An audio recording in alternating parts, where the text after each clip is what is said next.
Okay, so 2025, right. And everyone's still talking about equality, but something just really jumped out at me. I was looking at this article called A Global Snapshot of Gender in Heads of State, Start of 2025. And guess what? Out of almost 200 countries, only 16 have a woman leading them. 16. It just seems crazy considering all the progress we've supposedly made. You'd think that number would be way higher by now, wouldn't you? Yeah, it is surprising when you think about how much things have changed in other areas, but that's exactly what this deep dive is for, figuring out why that number is so low. We'll definitely look at the historical context, but we'll also dig into some of the deeper reasons, like those systemic things that cause this disparity.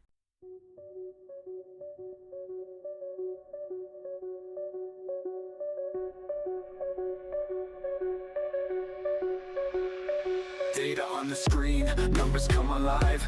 Male, female flows where the patterns thrive. Visual charts, public colors unify. Gender decoded, bringing truth to light. Small drum fill.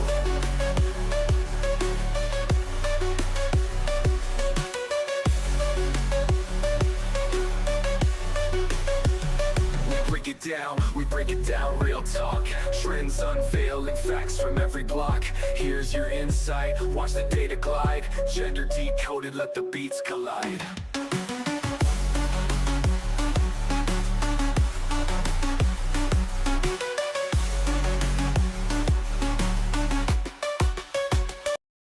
All right, so let's imagine something. Like, picture a world map, right? And each country is colored in based on the gender of their leader. Would it be a pretty even split? What do you think?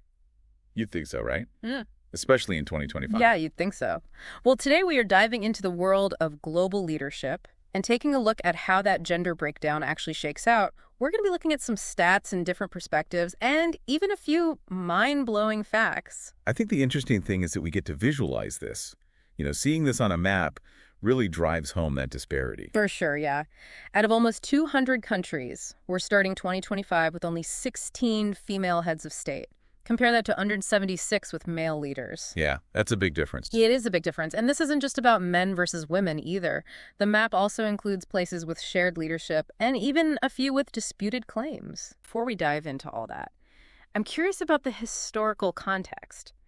How did we even get here? I mean, were things always this skewed? Well, thinking back a few centuries, it was much worse. Okay. Monarchies and male heirs inheriting power. I mean, these systems cemented male dominance for centuries. Yeah, that makes sense. Those precedents really cast a long shadow.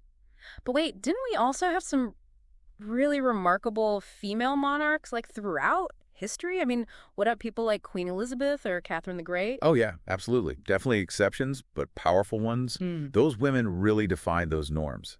And they showed that women could rule effectively. Yeah. So centuries of male leadership. But then things started to shift in the 20th century, right? Yeah, the mid-20th century was significant. More women were taking on those roles, like becoming prime ministers and presidents. Interesting. And this kind of coincided with all those social movements advocating for equality. Ah, okay. So it wasn't a coincidence. Right, not at all. Right. So by 2025, every single region in the world has had a female head of state at some point. That's correct. Every region. That feels significant. It is a marker of progress. But 16 out of nearly 200 really shows we have so far to go. Yeah, it's like we're on the right path, but it's a long road ahead. Yeah. I want to talk about the different perspectives we mentioned before. Starting with women. What are some of the unique experiences and challenges women face as leaders? Well, the first thing is they become such powerful role models, especially in societies where women haven't historically been encouraged to be leaders. Right. Seeing someone who looks like you can really encourage other women. It's that whole idea of you can't be what you can't see, right? Exactly. And beyond that, studies show that when women hold these offices, there can be a shift in focus in terms of policy. More focus on education, healthcare, and even things like gender-based violence. Yeah, it makes sense. Different perspectives lead to different priorities.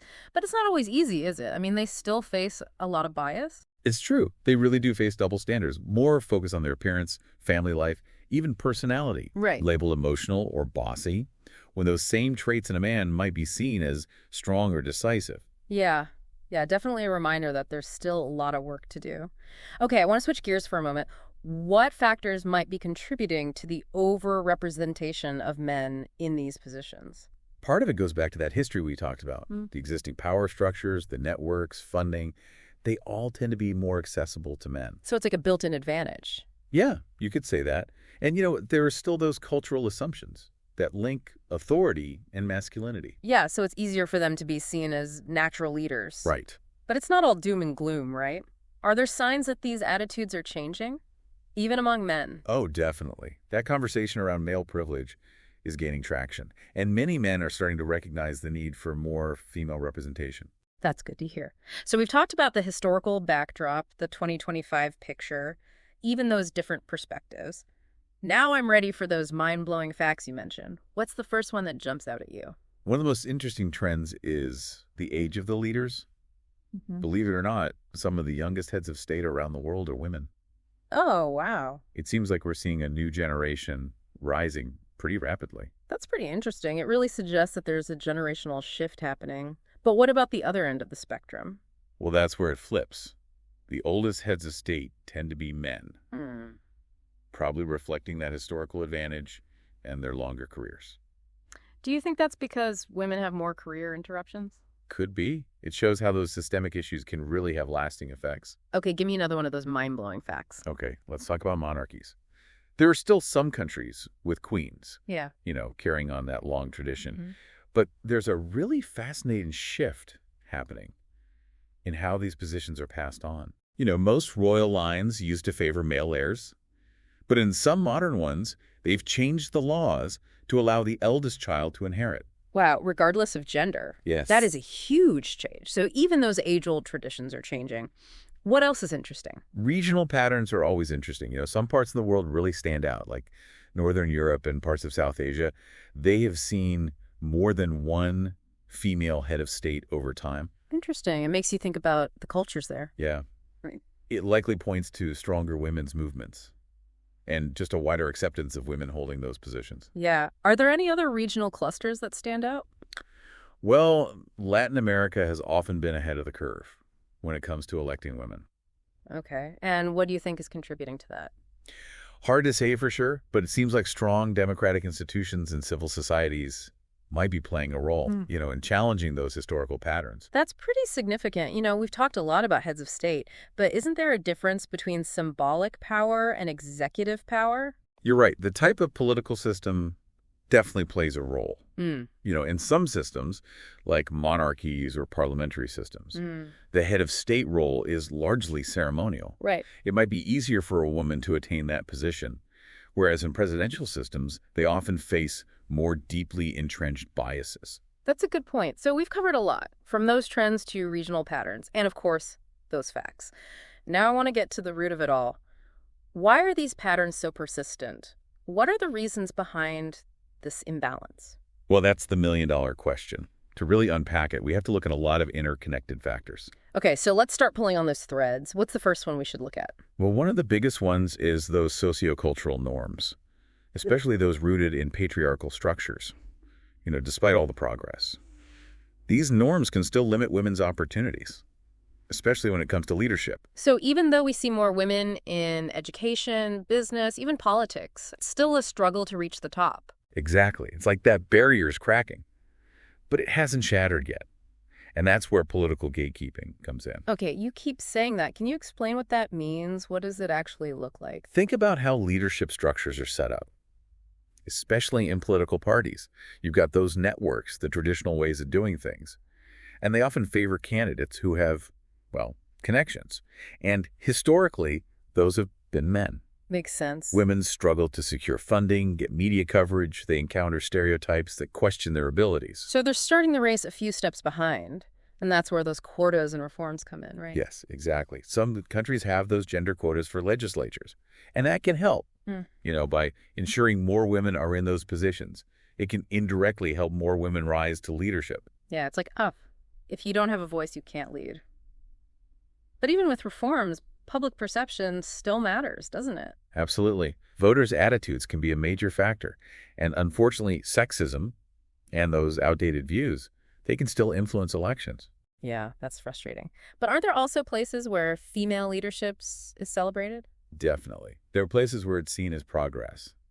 And those attitudes can make a huge difference. It all comes back to those role models. The more we see it, the more normal it becomes. Exactly. Visibility is so important. And we can't forget about the impact of feminist movements. They're working hard to challenge those norms, and they're helping to shape future leaders. It's like those waves of activism really create change. For sure. And when we look at that 2025 map, Yeah. it really reflects both the progress and the challenges. Okay, so we've unpacked some of the root causes. What's the biggest takeaway? What should people be thinking about after this? I think the key takeaway is that we are seeing a shift. It's gradual, but every time a woman breaks through, it creates a path for others. It's a reminder that change is possible, but it takes effort. So, to wrap things up, what's one question our listeners can ponder? What impact do you think this could have on the world stage?